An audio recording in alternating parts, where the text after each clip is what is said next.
হাসিনা সরকারের উচ্চ প্রবৃদ্ধির দাবি ছিল জালিয়াতি। রয়টার্সকে ডক্টর ইউনূস, জুলাই ঘোষণার আলোকে নির্বাচন।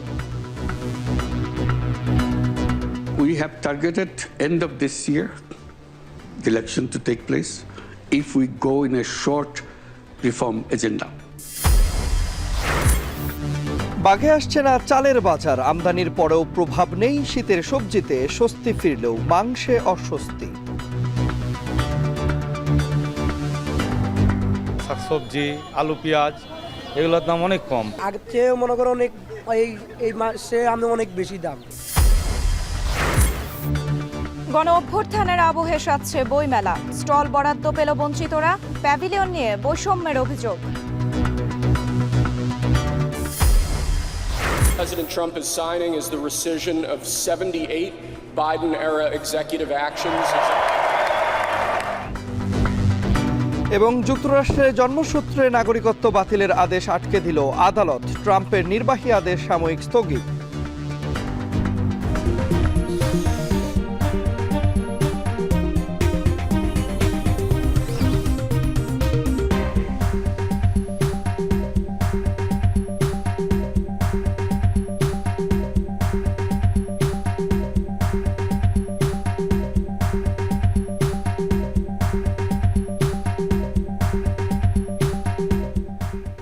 স্বাগত এখন দুপুরে। পুরো আয়োজন জুড়ে সঙ্গে আছি আমরা দুজন, আমি সুমাইয়া রাত্রি এবং আমি তন্ময় কুমার রায়। জুলাই ঘোষণাপত্রের ভিত্তিতে নির্বাচন ও আগামীর কর্মপন্থা ঠিক করবে অন্তর্বর্তী সরকার। বিশ্ব অর্থনৈতিক ফোরামের সম্মেলনে বিশেষ সাক্ষাৎকারে কথা বলেন তিনি। পরে প্রেস সচিব শফিকুল আলম জানান, প্রাইভেট সেক্টরের ব্যবসায়ীদের সঙ্গেও বাংলাদেশের ব্যবসায়িক সম্ভাবনা নিয়ে আলোচনা হয়েছে। হাসিব বিল্লার প্রতিবেদনে দেখুন বিস্তারিত। বিশ্ব অর্থনৈতিক ফোরামের বার্ষিক সম্মেলনের তৃতীয় দিন সুইজারল্যান্ডের দোভাসে সাইডলাইনে বেশ কয়েকটি বৈঠকে অংশ নেন প্রধান উপদেষ্টা ডক্টর মোহাম্মদ ইউনূস। গণ অভ্যুত্থানে সংঘটিত অপরাধ তদন্ত করার জন্য জাতিসংঘের মানবাধিকার বিষয়ক হাইকমিশনার ভলকার টুর্ককে ধন্যবাদ জানান প্রধান উপদেষ্টা। টুর্ক বলেন, জেনেভায় জাতিসংঘের মানবাধিকার কমিশন অফিস থেকে জুলাই আগস্ট গণ অভ্যুত্থানে নৃশংসতার উপর তথ্য অনুসন্ধান প্রতিবেদন প্রকাশ করা হবে আগামী মাসেই। পরে মেটার গ্লোবাল অ্যাফেয়ার্সের প্রেসিডেন্ট স্যার নিক ক্লেগের সাথে বৈঠক করেন প্রধান উপদেষ্টা। এ সময় তিনি বলেন, শেখ হাসিনা ও তার সঙ্গে যুক্ত অলিগার্ক ও রাজনীতিবিদরা 15 বছরে বাংলাদেশ থেকে হাজার হাজার কোটি ডলার পাচার করেছে। তারা এখন বাংলাদেশ সম্পর্কে মিথ্যা তথ্য ছড়াতে ফেসবুককে ব্যবহার করছে। তাই বাংলাদেশে ফেসবুকে ভুয়া তথ্য মোকাবেলায় মেটাকে পদক্ষেপ নেওয়ার আহ্বান জানান প্রধান উপদেষ্টা। এদিকে ইউএই ভিত্তিক গ্লোবাল লজিস্টিক্স সরবরাহকারী ডিপি ওয়ার্ল্ডের গ্রুপ চেয়ারম্যান এবং প্রধান নির্বাহী কর্মকর্তা সুলতান আহমেদ বিন সুলাইমের সাথেও বৈঠক করেন ডক্টর মোহাম্মদ ইউনূস। বৈঠকে বঙ্গোপসাগরের উপকূলে নতুন বন্দর নির্মাণে সহায়তা করার পাশাপাশি বাংলাদেশের শিপিং শিল্পে বড় বিনিয়োগ করতে তাদের আগ্রহ প্রকাশ করে প্রতিষ্ঠানটি। এদিকে বিশ্বব্যাংকের ব্যবস্থাপনা পরিচালক আনা বর্জার্ডের সঙ্গে প্রধান উপদেষ্টার বৈঠকে জুলাই অভ্যুত্থান, সংস্কার উদ্যোগ এবং দেশের অর্থনীতি নিয়ে আলাপ হয়। এ সময় বিশ্বব্যাংকের ব্যবস্থাপনা পরিচালক বলেন, বছরের দ্বিতীয়ার্ধে বাংলাদেশকে সহায়তা দিতে চায় বিশ্বব্যাংক। বিশ্ব অর্থনৈতিক ফোরামের বৈঠকে বিশেষ সাক্ষাৎকারে অংশ নিয়ে ডক্টর মোহাম্মদ ইউনূস বলেন, গণ অভ্যুত্থানে কারো কোনো পরিকল্পনা ছিল না। এ সময় আগামীর নির্বাচন ইস্যুতেও কথা বলেন তিনি। July Charter, that we agreed on this. So on that basis of July Charter, we start taking action, including the election. What kind of election? Because unless we know what kind of election people want, we can't go into election. So we are waiting to hold the election. Now that the election report is coming up. We have targeted end of this year the election to take place if we go in a short reform agenda, quick reform agenda. If people say, no, we need a longer list of agenda reform, then we need another 6 months. এক সাক্ষাৎকারে প্রধান উপদেষ্টার press সচিব বলেন, প্রধান উপদেষ্টা বিশ্বের শীর্ষ ব্যবসায়ীদের জানিয়েছেন, বাংলাদেশে ব্যবসার পরিবেশ তৈরি হয়েছে এবং ব্যবসার শর্ত সহজ করা হয়েছে। বাংলাদেশ এখন নাও রেডি ফর বিজনেসের সেই ক্লাইমেটটা তৈরি হয়েছে। বিজনেস করার যে কন্ডিশনগুলো সেগুলো যতটা সহজ করা যায় সেগুলো সহজ করা হচ্ছে। চিটাং পোর্টের সক্ষমতা বাড়ানো হয়েছে এবং প্রফেসর ইউনূস বারবার বিভিন্ন দেশের, উনি ইউএসএর, জার্মান, টার্কিশ, চাইনিজ এদের ইনভেস্টরকে ইনভাইট করছেন বাংলাদেশে এসে ইনভেস্ট করার জন্য। বিশ্ব অর্থনৈতিক ফোরামের বার্ষিক সম্মেলনের পাশাপাশি সাইডলাইনে 40টি কর্মসূচি শেষে আগামী 25 ফেব্রুয়ারি দেশে ফেরার কথা রয়েছে প্রধান উপদেষ্টার। হাসিব বিল্লাহ, এখন, ঢাকা। ছাত্র জনতার অভ্যুত্থানে ক্ষমতাচ্যুত শেখ হাসিনা সরকারের উচ্চ প্রবৃদ্ধির দাবি ছিল জালিয়াতি। বার্তা সংস্থা রয়টার্সকে দেয়া এক বিশেষ সাক্ষাৎকারে এসব কথা বলেন প্রধান উপদেষ্টা ডক্টর মোহাম্মদ ইউনূস। হাসিনা সরকারের দুর্নীতি নিয়ে প্রশ্ন না তোলায় আন্তর্জাতিক সম্প্রদায়ের ভূমিকা নিয়েও সমালোচনা করেন তিনি। নির্বাচনে প্রতিদ্বন্দ্বিতা করার কোনো আগ্রহ নেই বলেও জানিয়েছেন প্রধান উপদেষ্টা। সাক্ষাৎকারে তিনি বলেন, দেশ কিভাবে চলতো এ নিয়ে দাভোসে কথা বলেছিলেন শেখ হাসিনা। সে সময় কেউ তাকে কোনো প্রশ্ন করেননি। ফলে শেখ হাসিনা সরকারের স্বৈরাচারী হয়ে ওঠায় আন্তর্জাতিক সম্প্রদায়েরও দায় আছে বলে মনে করেন প্রধান উপদেষ্টা। তিনি বলেছেন, যা ঘটেছে এর জন্য পুরো বিশ্বই দায়ী, তবে এটি বিশ্বের জন্য একটি শিক্ষা। অর্থনৈতিক প্রবৃদ্ধির হার দিয়ে মানুষের জীবনমানের উন্নতির তুলনা করতে চান না উল্লেখ করে ডক্টর ইউনূস বলেন, তিনি ব্যক্তিগতভাবে প্রবৃদ্ধির হার দিয়েই সবকিছু বিবেচনা করার পক্ষে নন। দারিদ্র্য এবং বেকারত্ব দূরীকরণে প্রধান উপদেষ্টা ডক্টর মোহাম্মদ ইউনূসের উদ্যোগে চালু হওয়া বিশ্বব্যাপী 3-0 আন্দোলনের প্রশংসা করেছেন সাবেক মার্কিন ভাইস প্রেসিডেন্ট আল গোর।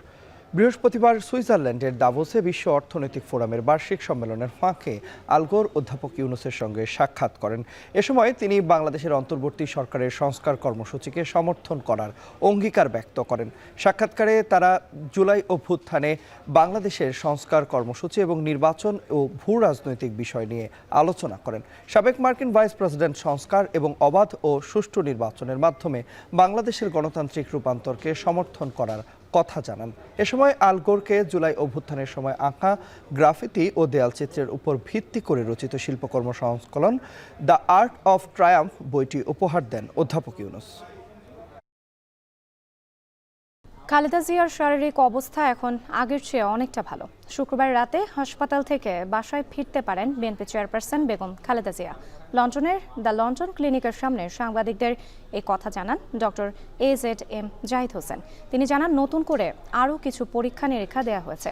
সেসব পরীক্ষা এলে খালেদা জিয়াকে ছুটি দেওয়া হতে পারে। পরবর্তীতে তারেক রহমানের বাসায় থেকে নিয়মিত চিকিৎসা নেবেন তিনি। ওনার ছুটি হওয়ার সম্ভাবনা আছে কালকে, এটি সত্যি কথা। এবং কালকে ওনার এইখানকার চিকিৎসকরা যদি ওনাকে ছুটি দেয়, কারণ ওই কিছু কিছু রিপোর্টের জন্য আজকেও একজন চিকিৎসক দেখে ওনাকে কিছু পরীক্ষা করার জন্য দিয়েছেন। সেই পরীক্ষাগুলো আমরা কালকে করাবো। উনি দিয়েছেন বিকেলের সন্ধ্যার দিকে এসে, সেগুলো করাবো। করে যদি সব ঠিক থাকে তাহলে হয়তো কালকে ওনার সন্ধ্যার দিকে ইভিনিংয়ে আওয়ারে ছুটি হওয়ার সম্ভাবনা আছে। এভাবে অব্যাহত রাখে আমরা ওনার মানুষের দোয়া, আল্লাহর অশেষ রহমতে আমরা ওনাকে দ্রুতই হয়তো দেশে ফেরত নিয়ে চলে যেতে পারি। 5 আগস্টের পর দেশে বিভেদ তৈরির চেষ্টা চলছে। এভাবে চলতে থাকলে দেশে কখনো গণতন্ত্র প্রতিষ্ঠা হবে না বলে মন্তব্য করেছেন বিএনপির স্থায়ী কমিটির সদস্য মির্জা আব্বাস।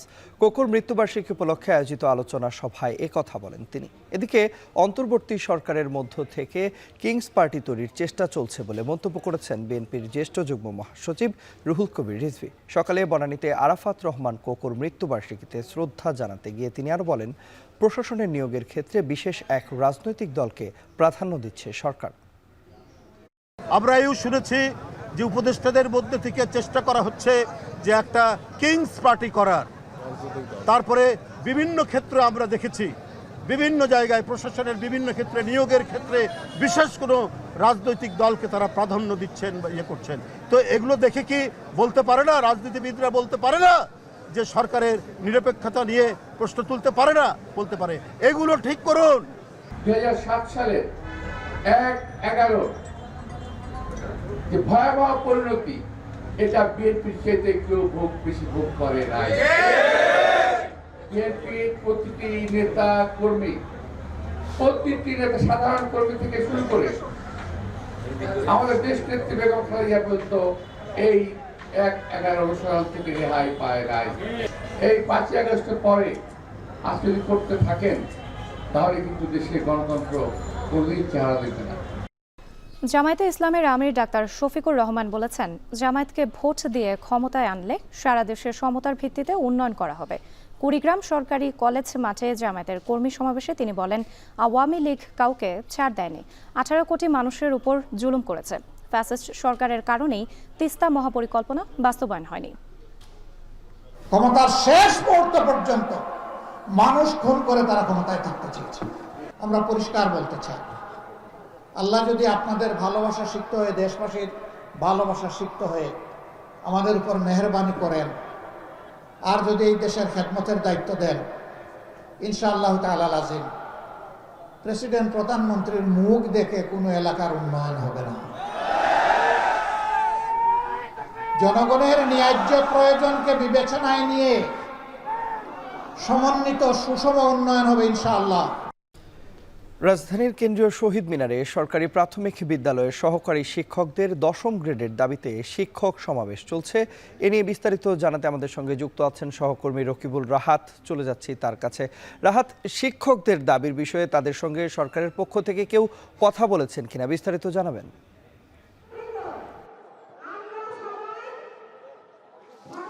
তন্ময়, এর আগে অর্থাৎ এই জুমার নামাজের আগে সহকারী শিক্ষক যারা এখানে আন্দোলন করছেন তারা দুপুর 2টা পর্যন্ত সময় বেঁধে দিয়েছিলেন যে 2টার মধ্যে তাদের সঙ্গে যদি ঊর্ধ্বতন কেউ দেখা করতে আসেন বা কথা বলতে আসেন তেমন একটি সময় বেঁধে দিয়েছিল। কিন্তু 2টা পেরিয়ে গেলেও এখন পর্যন্ত কিন্তু আমরা দেখছি যে এই সহকারী শিক্ষক যারা 13তম গ্রেড থেকে 10ম গ্রেডে আসতে যাচ্ছে তাদের সঙ্গে দেখা করতে এখন পর্যন্ত সরকারের ঊর্ধ্বতন কেউ আসেনি। এবং এখন পর্যন্ত কিন্তু আমরা দেখছি যে তারা কেন্দ্রীয় শহীদ মিনারের এই স্তম্ভে তাদের যে সংক্ষিপ্ত সমাবেশ রয়েছে সেই সংক্ষিপ্ত সমাবেশটি কিন্তু তারা ইতোমধ্যে তারা করছেন। এবং কিছুক্ষণের মধ্যে এখানে গণ অধিকার পরিষদের সভাপতি নুরুল হক নূরের উপস্থিত হবার কথা রয়েছে। এর আগে কিন্তু আমরা দেখছিলাম যে সকাল 10টা থেকে সারা দেশ থেকে এখানে সহকারী শিক্ষক যারা রয়েছেন তারা অনেকেই এই শহীদ মিনার প্রাঙ্গণে এসেছেন এবং এখানে এসে তারা মূলত তাদের নানান যে দাবি দেওয়াগুলো রয়েছে সেই দাবি দেওয়া তারা উপস্থাপন করেছেন।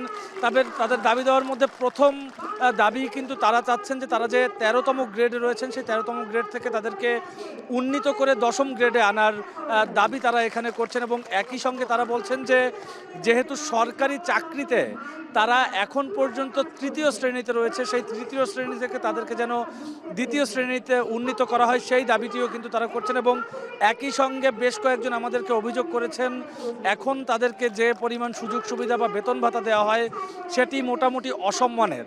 এখানে শিক্ষক যারা উপস্থিত হয়েছেন তারা বলছেন যে জাতির শিক্ষা যেহেতু জাতির মেরুদণ্ড বলা হয় সেক্ষেত্রে তারা প্রাথমিক বিদ্যালয়ের হওয়াতে তারা যেহেতু শিশুকাল থেকেই একজন শিক্ষার্থীকে শিক্ষা দিয়ে থাকে সেক্ষেত্রে এই বেতন বৈষম্য এবং অন্যান্য যে বৈষম্যগুলো রয়েছে তার প্রতিকার মূলত তারা এখানে চাচ্ছেন এবং সেই দাবিতেই কিন্তু তারা এখানে এসেছেন। এবং কিছুক্ষণ আগেই এই সহকারী শিক্ষকদের যারা নেতৃবৃন্দ রয়েছেন তারা বলছিলেন যে যদি দুপুর 2টার মধ্যে তারা প্রতিশ্রুতিগুলো না পায় বা কেউ যদি তাদের সঙ্গে দেখা করতে না আসেন তাহলে কিন্তু তারা সড়ক অবরোধ থেকে শুরু করে অন্যান্য যে কঠোর কর্মসূচি রয়েছে সেই কঠোর কর্মসূচি তারা পালন করবেন। যদিও এখন পর্যন্ত কেন্দ্রীয় নেতৃবৃন্দর পক্ষ থেকে পরবর্তীতে কি সিদ্ধান্ত আসবে সেই সিদ্ধান্ত এখন পর্যন্ত কিন্তু আমরা জানতে পারিনি। কিছুক্ষণের মধ্যেই হয়তো বা তারা তাদের যে কর্মসূচি রয়েছে সেই কর্মসূচি তারা মূলত ঘোষণা করবেন। এবং একই সঙ্গে এখানে যারা শিক্ষকেরা এসেছেন তারা বলছেন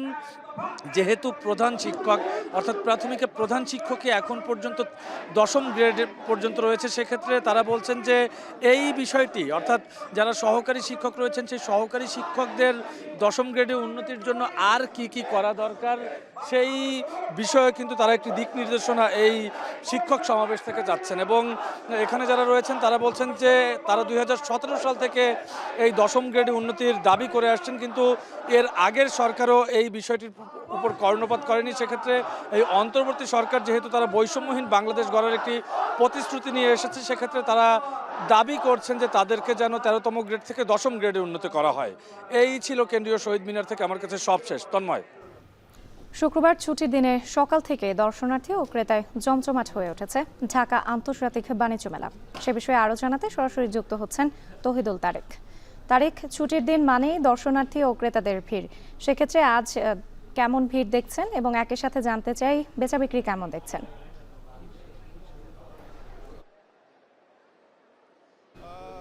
আমি শুরুতে একটু বলতে চাই যে আজ শুক্রবার উপলক্ষে যে বিষয়টা আর কি আপনি উল্লেখ করেছেন যে ছুটির দিনে আসলে মানুষের একটু অবসর সময় থাকার কারণে আসলে তারা বের হন। 1 জানুয়ারি থেকে শুরু হওয়া এই বাণিজ্য মেলাতে শুরু থেকে দর্শনার্থী এবং ক্রেতা সমাগম কিছুটা কম থাকলেও আসলে সময় যত গড়িয়েছে সেই সাথে দর্শনার্থী এবং ক্রেতার সংখ্যাও বেশ বেড়েছে। আজকে সকালের চিত্রটা যদি আমি বলি, সকাল 9টা থেকেই আসলে বাণিজ্য মেলাতে মানুষের উপচে পড়া ভিড় ছিল। সকালবেলা শীত থাকা সত্ত্বেও আসলে তারা সেই শীত উপেক্ষা করেই এই মেলাতে এসেছেন এবং আমরা দেখেছি বেলা যত গড়িয়েছে ততই দর্শনার্থী এবং ক্রেতা সমাগমও বেড়েছে। একই সাথে বেড়েছে ক্রয় বিক্রয় এবং আমরা স্টলগুলো বাণিজ্য মেলার স্টলগুলো ঘুরে দেখেছি, ক্রেতাদের সাথে কথা বলেছি, বিক্রেতাদের সাথে কথা বলেছি। সকলেই আসলে বলছেন যে ছুটির দিন হলেই আসলে তাদের জন্য আসলে এই ধরনের কার্যক্রম ক্রয় বিক্রয়গুলো তাদের জন্য সুবিধাজনক হয় এবং আশাব্যঞ্জক হয়। বিক্রেতারা জানিয়েছেন যে বিশেষ করে শুক্রবার এবং শনিবার তারা ক্রেতা পাচ্ছেন, একটি মোটামুটি বিক্রয় তারা করতে পাচ্ছেন। এবং একই সাথে আমি এই বিষয়টা একটু জানাতে চাই যে সময় যত গড়াচ্ছে ক্রয় বিক্রয় ততই বাড়ছে। এই বাণিজ্য মেলার আর 1 সপ্তাহ বাকি রয়েছে। সেই দিক থেকে বিবেচনা করা গেলে বিক্রেতারা বলছেন যে ক্রেতারা আসলে যত সময় যাচ্ছে তারা জানতে পারছেন মেলা সম্পর্কে। ঢাকা থেকে একটু দূরে হওয়ার কারণে মেলার স্থান সম্পর্কে তারা আসলে একটু দেরিতে জানছেন, আবার পরিকল্পনা দেরিতে করার কারণে তারা আসলে একটু পরে মেলাতে আসছেন। তো তারা আশা করছেন যে সময় যত গড়াবে শেষ 1 সপ্তাহে এই ক্রেতা সমাগম আরও বাড়বে। এবং একই সাথে ক্রেতাদের সাথে যখন আমরা কথা বলেছি, দর্শনার্থীদের সাথে কথা বলেছি, তারা বলছেন আসলে যে শুক্রবার এবং অন্যান্য দিন বা সাপ্তাহিক ছুটির দিনগুলোতে তারা আসলে সময় পান, আসতে পারেন পরিবার পরিজনদেরকে নিয়ে। এবং আরেকটি বিষয় জানাতে চাই যে বাণিজ্য মেলা থেকে শুধু ঢাকা থেকেই নয়, সারা দেশ থেকেই মানুষ আসছেন এই মুহূর্তে। আমরা কথা বলেছি, দাম সম্পর্কে জানতে চেয়েছি, তারা আসলে ক্রেতারা বলছেন দাম সম্পর্কে একটা মিশ্র প্রতিক্রিয়া রয়েছে তাদের। অনেকে বলছেন যে বাহির থেকে কিছুটা বেশি দামে আসলে এখানে পণ্য বিক্রি করা হচ্ছে, আবার অনেকে বলছেন যে মোটামুটি একটি ভালো দামই তারা ক্রয় করতে পারছেন। এর সাথে আমি আরেকটু যুক্ত করতে চাই যে বিদেশি যেই দোকানগুলো রয়েছে, যে পণ্যগুলো রয়েছে, সেই স্টলগুলোতে মানুষের সমাগম আমরা দেখতে পাচ্ছি। বিশেষ করে কার্পেট থেকে শুরু করে, কাপড় থেকে শুরু করে, ফুটওয়্যার থেকে শুরু করে বিভিন্ন জিনিসপত্র। এই ছিল আমার কাছে সর্বশেষ আপডেট। নাগালের বাইরে চলে যাচ্ছে চালের বাজার। এতে সংকটের মুখে পড়েছে নিম্ন ও মধ্যবিত্ত ক্রেতারা। শীতকালীন সবজির বাজারে স্বস্তি ফিরলেও মাংসের বাজারে নিয়ে ক্রেতাদের মধ্যে রয়েছে মিশ্র প্রতিক্রিয়া। যদিও রুই, কাতল সহ অন্যান্য সামুদ্রিক মাছের দাম স্থিতিশীল রয়েছে। আরও জানাচ্ছেন তাসফিহা উখরোজ। চালের বাজারে দীর্ঘদিন ধরেই চলছে অস্থিতিশীলতা, যার ফলে সংকটের মুখে পড়ছে নিম্ন ও মধ্যবিত্ত শ্রেণীর মানুষরা। প্রতিদিনের এই খাদ্যপণ্যের মূল্য বৃদ্ধি তাদের মাসিক ব্যয়ের ভার বাড়িয়েছে। তরকারি 1 কেজি কিনা যায় 10 টাকা দিয়ে, চাউল 1 কেজি কিনা লাগে 80 টাকা দিয়ে। মানুষ খাইয়ে বাঁচতে হবে তো।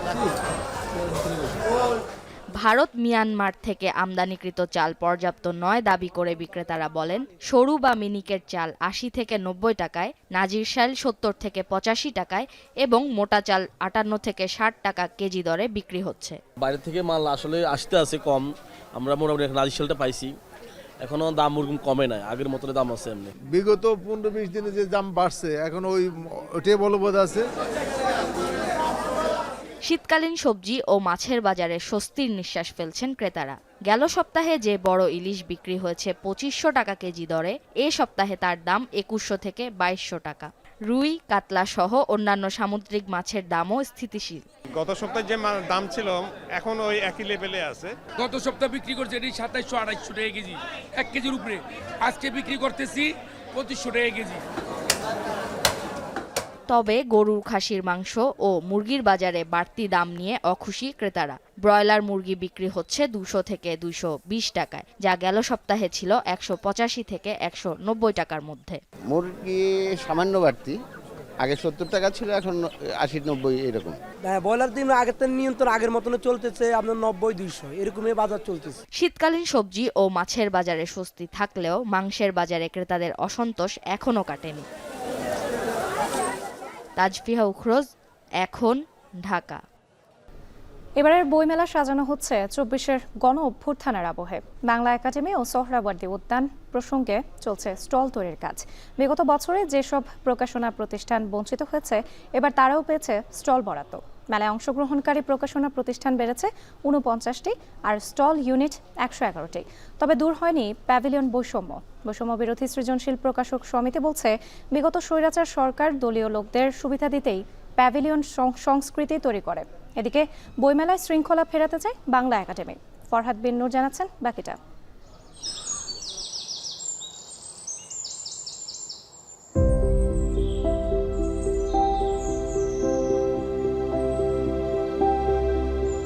রফিক সালাম বরকত জব্বারের রক্তস্নাত ফেব্রুয়ারি, আর সেই রক্তের উপর দাঁড়িয়ে আমাদের মায়ের ভাষা। ভাষা শহীদদের স্মরণে 52 বীরত্ব গাথায় অমর 21 গ্রন্থমেলা।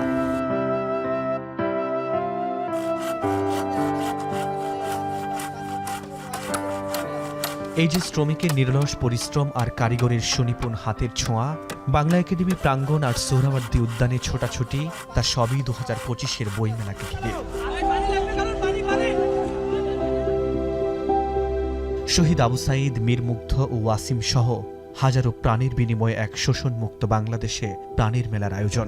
তাই তো এবারের প্রতিপাদ্য জুলাই গণ অভ্যুত্থান, নতুন বাংলাদেশ বিনির্মাণ।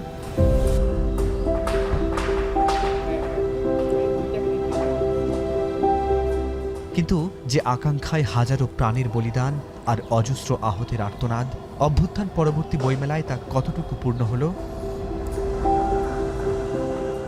বিগত সময়ে যেসব প্রকাশনা প্রতিষ্ঠান বাংলা একাডেমির সব শর্ত পূরণ করার পরও বৈষম্যের শিকার হয়ে বঞ্চিত ছিল, এবার তারা বইমেলায় অংশ নেওয়ার সুযোগ পাচ্ছে।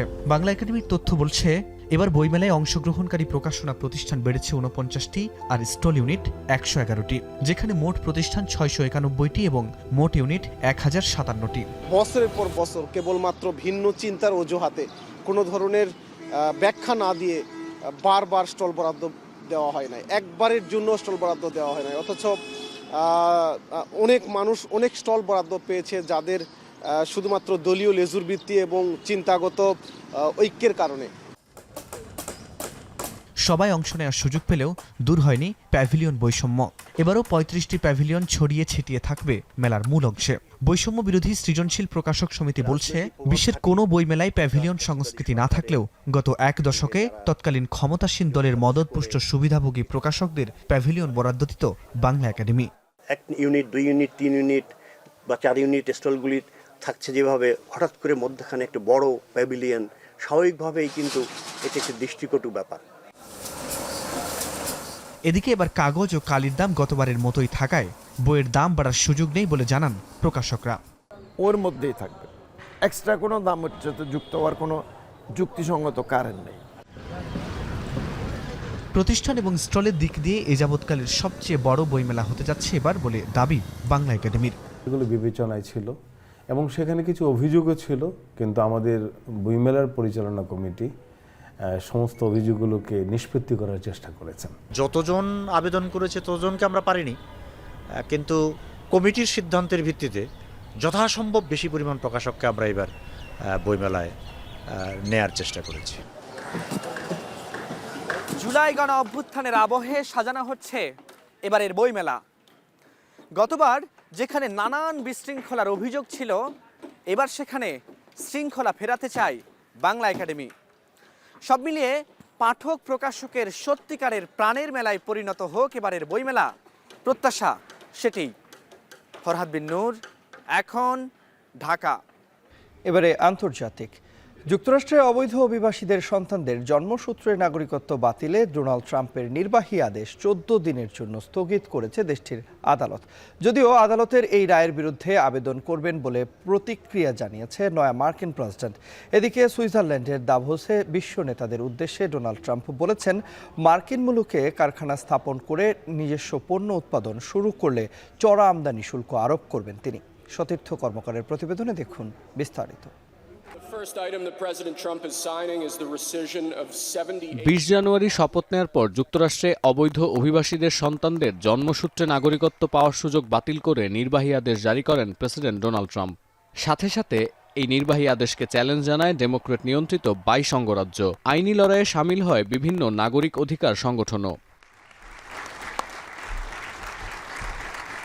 এরই ধারাবাহিকতায় ওয়াশিংটনের ডিস্ট্রিক্ট অ্যাটর্নি নিক ব্রাউন ও ডেমোক্র্যাট নেতৃত্বাধীন 3 স্টেট ওরেগন, অ্যারিজোনা ও ইলিনয়ের আবেদন আমলে নিয়ে জরুরি ভিত্তিতে ওই নির্বাহী আদেশ 14 দিনের জন্য স্থগিতের রায় দেন সিয়াটেলের বিচারক জন ক্যাফেনোর।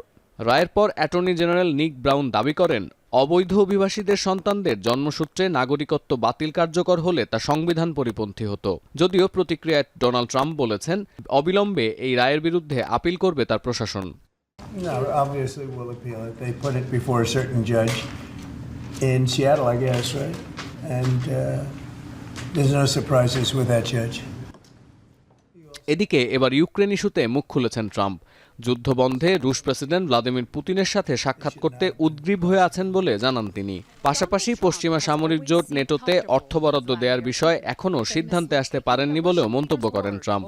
এছাড়া গর্ভপাতের বৈধতার বিরুদ্ধে মার্চ অফ লাইফে অংশ নিয়ে আটক হওয়া বিক্ষোভকারীদের মধ্যে 23 জনকে ক্ষমা করে নির্বাহী আদেশে স্বাক্ষর করেছেন নয়া মার্কিন প্রেসিডেন্ট। এদিকে সুইজারল্যান্ডের দাভোসে ওয়ার্ল্ড ইকোনমিক ফোরামের বার্ষিক সম্মেলনে বিশ্বনেতা ও বহুজাতিক প্রতিষ্ঠানের কর্ণধারদের নজর ছিল যুক্তরাষ্ট্রের নতুন প্রেসিডেন্ট ডোনাল্ড ট্রাম্পের ভাষণের ওপর। বৃহস্পতিবারের এই ভাষণে ট্রাম্প অভিযোগ করেন, ইউরোপের দেশগুলো যুক্তরাষ্ট্রকে সঠিকভাবে মূল্যায়ন করছে না, বিশেষ করে মার্কিন পণ্য ইউরোপে পাঠাতে বেগ পেতে হচ্ছে। তবে তিনি নিশ্চিত করেছেন, এত কিছুর পরেও ইউরোপে তরলীকৃত প্রাকৃতিক গ্যাস সরবরাহে দ্বিতীয়বার ভাববে না ওয়াশিংটন। এছাড়া মার্কিন মুলুকে কারখানা স্থাপন করে পণ্য উৎপাদন না করলে চড়া আমদানি শুল্ক আরোপের হুঁশিয়ারিও দিয়েছেন ট্রাম্প। বিশ্বজুড়ে তেলের দাম বাড়তে থাকায় এ নিয়ে উষ্মাও প্রকাশ করতে দেখা গেছে তাকে। যদিও ট্রাম্প নিশ্চিত করেছেন, কানাডা থেকে তেল কেনার কোনো পরিকল্পনা নেই প্রশাসনের। এদিকে কানাডাকে সতর্ক করে বলেছেন, যুক্তরাষ্ট্রের অঙ্গরাজ্য হওয়ার প্রস্তাবে সম্মত না হলে কানাডিয়ান পণ্যে বাড়তি আমদানি শুল্ক আরোপ করবেন তিনি। সতীর্থ কর্মকার, এখন বিশ্ব। এরই মধ্যে দিয়ে চলে এলাম এখন দুপুরের আয়োজনের একেবারে শেষ প্রান্তে। তবে যাবার আগে শিরোনামগুলো আরও একবার। হাসিনা সরকারের উচ্চ প্রবৃদ্ধির দাবি ছিল জালিয়াতি। রয়টার্সকে ডক্টর ইউনুস, জুলাই ঘোষণার আলোকে নির্বাচন। We have targeted end of this year the election to take place if we go in a short reform agenda. বাগে আসছে না চালের বাজার, আমদানির পরেও প্রভাব নেই শীতের সবজিতে স্বস্তি ফিরলেও মাংসে অস্বস্তি। শাকসবজি, আলু, পেঁয়াজ এগুলোর দাম অনেক কম। আগের চেয়ে মনে করো অনেক এই মাসে আমি অনেক বেশি দাম। গণ অভ্যুত্থানের আবহে সাজছে বইমেলা, স্টল বরাদ্দ পেল বঞ্চিতরা, প্যাভিলিয়ন নিয়ে বৈষম্যের অভিযোগ। President Trump is signing is the rescission of 78 Biden-era executive actions. যুক্তরাষ্ট্রের জন্মসূত্রে নাগরিকত্ব বাতিলের আদেশ আটকে দিল আদালত। ট্রাম্পের নির্বাহী আদেশ সাময়িক স্থগিত।